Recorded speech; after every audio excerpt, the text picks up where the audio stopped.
Hey guys, today we're doing something a little bit different. I'm gonna do my guide to thrifting, or like a thrifting for dummies. Now, I just want to say that this is completely for me. Like, I'm not saying that anyone else needs to follow these rules when it comes to thrifting or anything. This is just like guides that I've literally made up for myself after years of thrifting. So I'm gonna go thrifting sometime this week. I've already gone a couple times and videoed it, but I'll probably go again tomorrow and do a bit of thrift store vlogging. Alright, let's get into it. Alright, number one. This is a big one. You want to be wearing the perfect outfit, and most people would think. So it needs to be like the coolest outfit you want. You want to look cute. You're thrifting with your friends. No, well, yeah, but me and my friends often joke about the effort scale, and it's depending on your effort scale is how much effort and like motivation you have to thrift. The higher on the effort scale that you feel, the more motivated you are to keep going op shopping. Therefore you can go for longer, therefore you can find more things. It all adds up. So instead of wearing the coolest outfit that you can think of, wear a kind of cool outfit that is extremely comfortable and is extremely easy to get changed in and out of. If you could think of like the coolest thing that could be the most comfortable, wear that. There are a lot of other things that can affect the effort scale. Having enough energy, like eating a good breakfast. Another one is trying to be carrying minimal things. And if you have a bag, like make it a comfortable one. If I take a bag that's like always half falling down my arm and is making it hard for me to look through clothes, then that is not a good bag, and that is ruining your effort scale. Guys, come on now. Number two, let's go over some places that are often kind of looked over. Quite a few people don't look in these places. The best places for me are definitely the children's section, the cheap rack, like the $1 rack outside or any sale rack. I find that a lot of the op shops I go to often don't value the clothes that I'm looking for. So like they don't see them as something they could sell for a lot. So I will always check the sale rack, whether it's outside or inside or the free stuff even. Like you just don't know if the people that sorted those racks have a similar style to you at all. A lot of the time people put like teenage clothing or like clothing that shows a bit more skin or is like tighter fitting in the kids section without knowing it was actually not made for kids. So I find like amazing things in the kids section that were just like misplaced. Look out for everything. Look through the scarves, look through the hats, look through the shoes, which leads into my third point. Literally search every crevice of the store every time. The amount of times that I've like it's like gambling.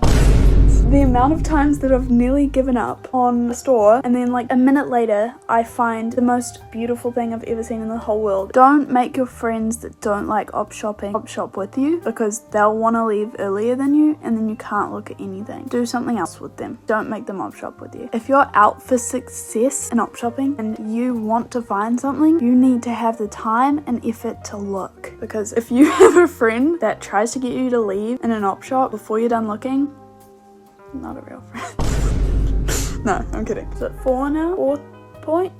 Okay. This is probably just me overthinking, like, but I used to see a really cool person who had really cool style looking on a rack and they wouldn't find anything on the rack. And then for some reason in my head, I was like, I don't need to look on that rack. They didn't find anything. They have cool style. Therefore, there's nothing cool on the rack. And I was so wrong. You should just look there anyway, because that person doesn't necessarily have the same style as you. 5, another thing that I just kind of like to do is be polite. I feel like there's a bit of stigma around thrifting if you don't like need the clothes to survive, because there are definitely people who go to op shops because it's so cheap that they like can't afford to shop anywhere else. I know that there are people a lot more in need of the clothes than I am. It's okay to op shop, but like I do try to be polite. I never want to be seen as like a person who's just absolutely like hustling to like just get the good stuff, doesn't really care about anyone. Little things like if something falls on the ground, because often clothes will fall off coat hangers, I always pick them up, like no matter how annoying it is and if it keeps happening. This is kind of a funny one, but like when you're on either side of a rack and you're getting like closer and closer to the other person, I either move first or I joke to them like, you want to swap places, like swap. They're always so nice about it.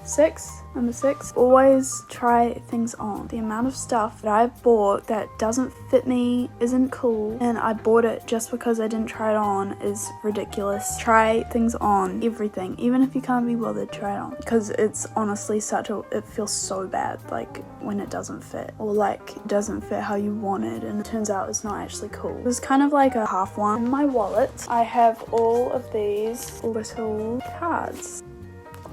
If you see one of these, oh my gosh, I have so many. If you see one of these and think, oh, I don't op shop that much, just get one anyway. Because like, I feel like I don't get them to stamp it very much, but the times I do, like I spend so much money without realizing. Every single one of them you get $10 off, so it's just a win-win. So I try and use them as much as I can, but I often forget.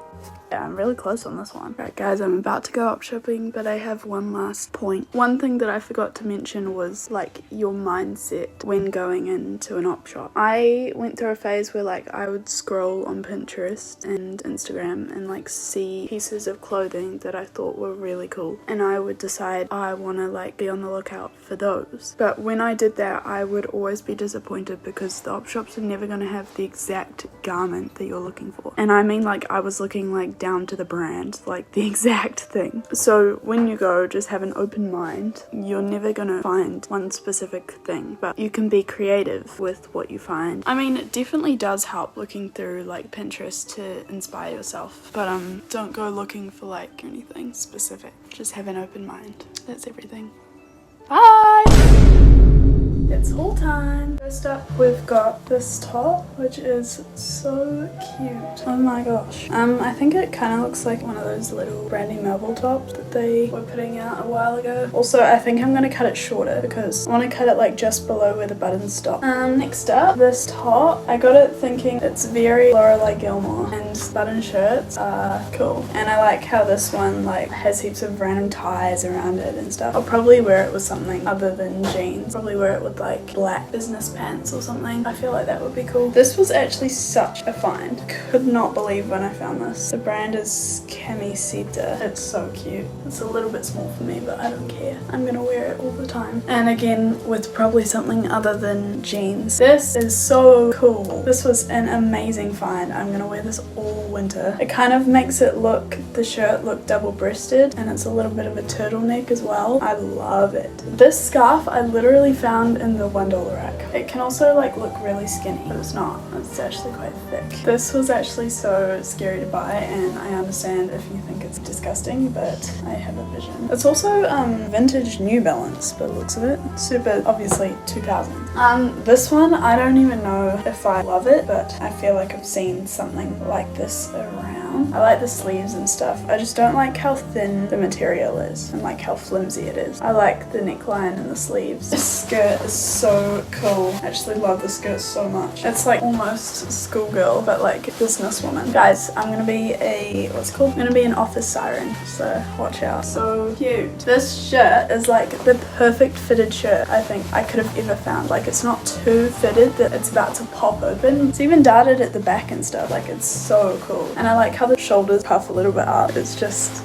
This cardigan, since I've found it, I've been wearing it like every day. Everyone loves cardigans at the moment, so this is my go-to cardigan. I kind of want a thicker one, but like this one does its job. I love the color. This skirt, I was scared to get this skirt because it's kind of similar to my skin tone. Scared it was going to wash me out, but I think it is so cute. The kind of weird plaid, like patches, and the brown, and the length, and the way it fits. This was actually such a great find. This is my favorite length for a skirt. As much as life is short, so a skirt should be the size of a belt, I kind of hate that because I'm just uncomfortable wearing a skirt the size of a belt. The plaid and the buttons are just... This, I made a little bow before, and I can use it as a tie or a headband. The world is my oyster. And the last thing I got, I did get a few other things that I recorded in my dorm. Yeah, but this, I've been looking for like a cool wallet, and this will fit my phone in it, which is just so great because that means all I have to bring around is this little thing. Anyways,